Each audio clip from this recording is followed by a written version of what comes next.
Number 1.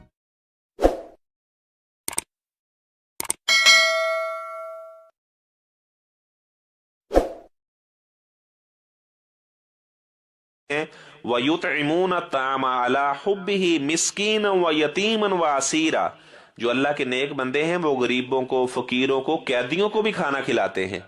اگر کبھی اللہ تعالیٰ وسعت دے تو آپ جیل کے اندر بھی کوئی جناب وہاں پر آپ صدقہ خیرات کر کے آئیں کہ یہ جیل کے اندر جو قیدی ہیں ان کو کھانا کھلایا جائے، یعنی قیدیوں کو کھانا کھلانے کا درس دیا گیا۔ تو اللہ تعالیٰ کے پیغمبر صلی اللہ علیہ وسلم یہ آپ خود اس پر عمل کیا کرتے تھے۔ کوئی مہمان آ جاتا تو آپ صلی اللہ علیہ وسلم کے گھر سے اس کا کھانا آیا کرتا تھا۔ ایک دفعہ آپ صلی اللہ علیہ وسلم کے پاس مہمان آیا تو آپ نے اپنے سارے گھروں میں پتہ کروایا تو گھر میں کھانا ہی نہیں تھا۔ ابھی آپ اندازہ کریں ہم اپنے گھروں کے اندر کتنے قسم کے عجیب و غریب ہم کھانے کھاتے رہتے ہیں، مختلف قسم کے کھانے کھاتے ہیں، اور ہمارے جناب اس کے باوجود ہم اللہ کا شکریہ ادا نہیں کرتے۔ آپ صلی اللہ علیہ وسلم نے ایک دفعہ کھجورے کھائی اور ٹھنڈا پانی پیا۔ آپ نے فرمایا میرے ابو بکر عمر رضی اللہ تعالیٰ عنہما قیامت والے دن ان نعمتوں کا ہم سے سوال کیا جائے گا، یعنی ایک ایک نعمت کے بارے میں سوال کیا جائے گا۔ ابھی تو ہمارے پاس بہت زیادہ سہولیات ہیں، بہت زیادہ نعمتیں ہیں، تو نعمتوں کی قدر کی جائے، اس کا شکریہ ادا کیا جائے۔ تو آپ صلی اللہ علیہ وسلم کی بیوی ام المومنین عائشہ صدیقہ رضی اللہ تعالیٰ عنہ فرماتی ہیں، اپنے بانجے عروہ سے کہنے لگی بیٹا دو دو چاند گزر جاتے تھے ہمارے چولہے کے اندر آگ نہیں چلا کرتی تھی۔ ہمارے ہمسائے انہوں نے بکریاں رکھی ہوئی تھی، وہ کبھی ہمیں تھوڑا سا دودھ دے جایا کر، لیکن اس کے باوجود اللہ تعالیٰ کا شکر ہے، اللہ تعالیٰ کی عبادت ہے بہت زیادہ۔ تو خیر جب پتہ چلا کسی کے پاس کھانا نہیں ہے، کسی ازواج کے گھر، تو آپ نے پھر کہا کہ یہ مہمان ہے، کوئی اسے اپنے گھر لے جائے۔ تو ابو طلحہ رضی اللہ تعالیٰ عنہ اسے اپنے گھر لے گئے۔ بیوی سے پوچھا کوئی کھانے کو ہے چیز؟ تو بیوی کہنے لگی کہ گھر میں صرف بچوں کا کھانا پڑا ہوا ہے، اس سے زیادہ کوئی گھر میں کوئی کھانا نہیں ہے۔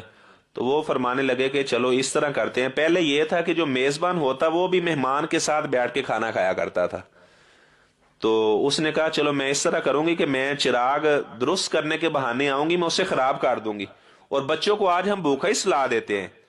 وہ جناب اس طرح انہوں نے کیا، کھانا سامنے رکھا، بیوی آئی چراغ کو درست کرنے کے بہانے، اور اس نے اسے خراب کر کے اسے بند کر دیا، اور وہ ویسے ہی اس کے ساتھ بیٹھ کر منہ اپنا ہلاتا رہا، اپنے منہ کو حرکت دیتا رہا۔ صبح ہوئی، نماز پڑھنے گئے، ابھی انہوں نے کسی کو بھی نہیں بتایا۔ ہمارے ہاں تو کوئی نیکی بھی کرتا ہے، طواف بھی کرتا ہے تو کہتا ہے میری تصویر لینا، یہ میں طواف کر رہا ہوں۔ وہ چپکے سے نیکی کیا کرتے تھے۔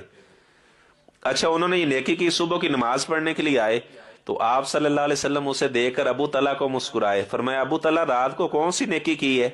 اللہ کے رسول صلی اللہ علیہ وسلم بس کوئی چھوٹا سا کام کیا، کوئی اتنا بڑا کام تو نہیں کیا۔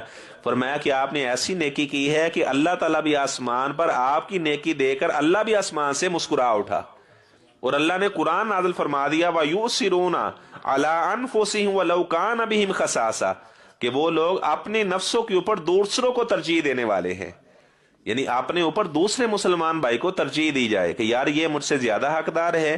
ایک دفعہ ایک صحابی کے گھر کسی نے وہ سیری بھیجی بکرے کی، اس نے اپنے ہمسائے کے گھر بھیج دی، اس نے کہا یار اگلا ہمسایہ زیادہ ضرورت، اس نے اس کے گھر بھیج دی، حتیٰ کہ وہ 7 گھروں کا چکر لگا کر پھر پہلے کے گھر آ گئی۔